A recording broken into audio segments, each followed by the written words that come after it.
Suriah kembali menjadi pusat perhatian dunia dengan eskalasi konflik yang semakin intens.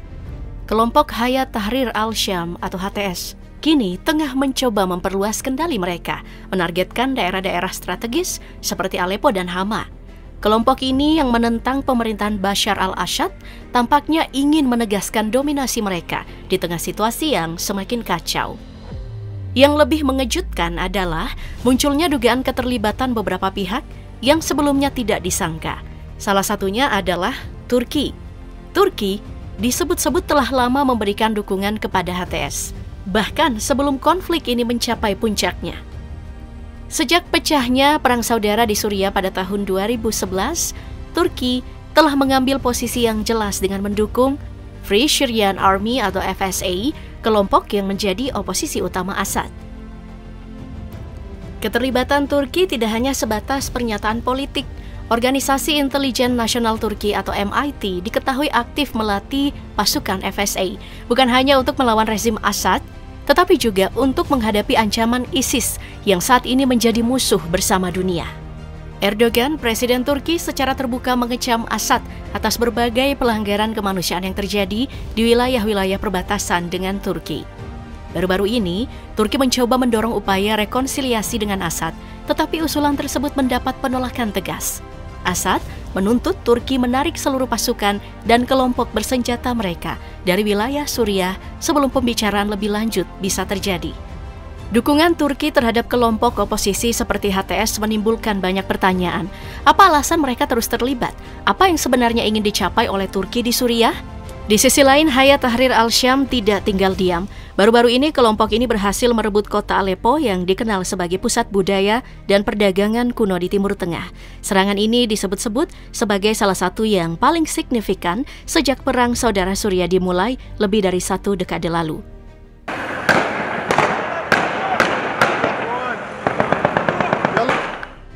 Hayat Tahrir al-Syam atau HTS merupakan kelompok yang awalnya didirikan dengan nama Jabhat al-Nusra atau Front al-Nusra pada tahun 2011 yang berafiliasi dengan kelompok bernama Al-Qaeda. Pada waktu itu, Abu Bakar al-Baghdadi yang merupakan pemimpin dari kelompok ISI juga terlibat di dalam pendirian HTS. Kemudian pada tahun 2016, Abu Muhammad al-Jawlani yang merupakan pemimpin HTS memutuskan untuk memisahkan diri dari Al-Qaeda dan mengganti nama Al-Nusra menjadi Hayat Tahrir al-Syam. Hayat Tahrir al-Syam yang dapat diartikan pula sebagai kelompok gerakan pembebasan Suriah Raya merupakan kelompok yang dibentuk demi tujuan menggulingkan Presiden Suriah Bashar al-Assad dan mendirikan negara Islam baru. Selama ini HTS bertumbuh menjadi kelompok paling kuat di Suriah.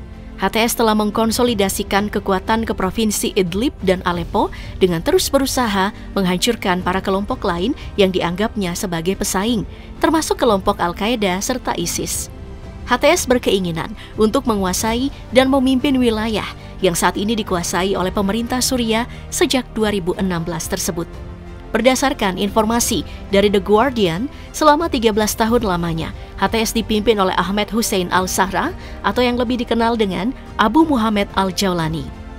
Jawlani merupakan pemimpin HTS berusia 42 tahun, lahir di Suriah, berasal dari sebuah keluarga yang melarikan diri dari dataran tinggi Golan sesuai perang yang terjadi pada tahun 1967, tepat ketika Israel menduduki daerah pegunungan tersebut. Jawlani pernah terlibat dalam pemberontakan melawan pasukan koalisi Amerika Serikat yang terjadi pada tahun 2003. Lalu, 3 tahun setelah itu, Jawlani ditahan di beberapa penjara yang dikelola Amerika Serikat dan Irak. Ia bebas pada tahun 2011, lalu kembali ke Suriah untuk memimpin operasi Al-Qaeda sebelum akhirnya membentuk kelompok HTS.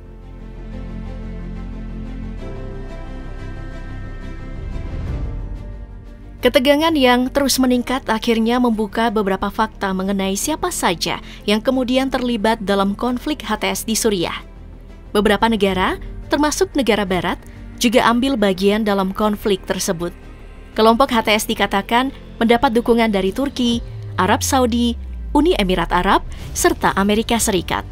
Di sisi lain, pihak pemerintah Suriah atau rezim Bashar al-Assad didukung oleh Iran dan Rusia.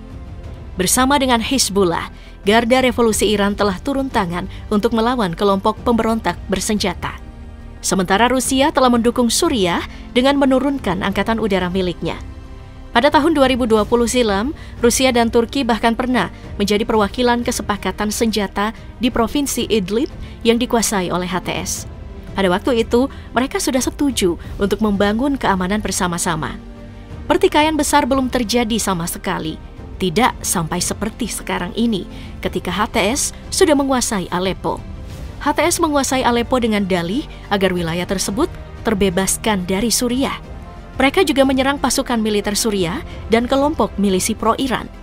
Maka dari itu, Rusia dan Suriah pun segera bergerak untuk menurunkan angkatan udara mereka dan membalas serangan HTS. Hal ini disebabkan karena dengan dikuasainya kota Aleppo sudah pasti merupakan tanda-tanda kemunduran dari rezim Bashar al-Assad.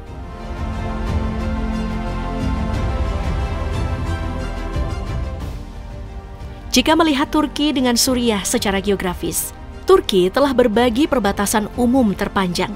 Mereka juga terhubung oleh sejarah dan budaya yang seharusnya mampu membuat hubungan kedua negara tersebut baik-baik saja. Ketegangan yang terjadi di antara Turki dan Suriah pada mulanya berkaitan dengan sengketa yang meliputi aneksasi sepihak Provinsi Hatay oleh Turki pada tahun 1939. Kemudian berlanjut sengketa air akibat proyek Anatolia Tenggara dan dukungan Suriah terhadap Partai Buruh Kurdistan dan Tentara Rahasia Armenia untuk pembebasan Armenia yang telah dibubarkan yang dicap sebagai organisasi teroris oleh NATO, Uni Eropa, serta beberapa negara lainnya. Hubungan keduanya kemudian semakin renggang ketika Perang Saudara Suriah terjadi yang berujung pada penangguhan kontak diplomatik. Pada Juni 2012, sebuah insiden serius terjadi saat pesawat pelatihan militer Turki dijatuhkan oleh Suriah, yang membuat Turki menyerukan sebuah pertemuan darurat NATO. Suriah diketahui memiliki kedubes di Ankara dan 2 konjen di Istanbul dan Gaziantep, sedangkan Turki memiliki kedubes di Damaskus dan konjen di Aleppo. Hubungan diplomatik antara Suriah dan Turki tampaknya masih sulit untuk membaik. Turki merupakan anggota penuh dari Uni Mediterania dan Organisasi Kerjasama Islam, sementara keanggotaan yang dimiliki oleh Suriah ditangguhkan karena adanya perang saudara di negara tersebut.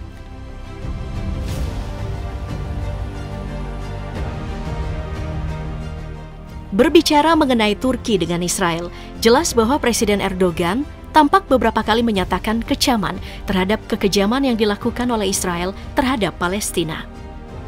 Namun, ambisi Turki untuk dapat terus menjadi negara yang maju secara global tentunya mungkin sedikit berseberangan dengan pernyataan-pernyataan tersebut.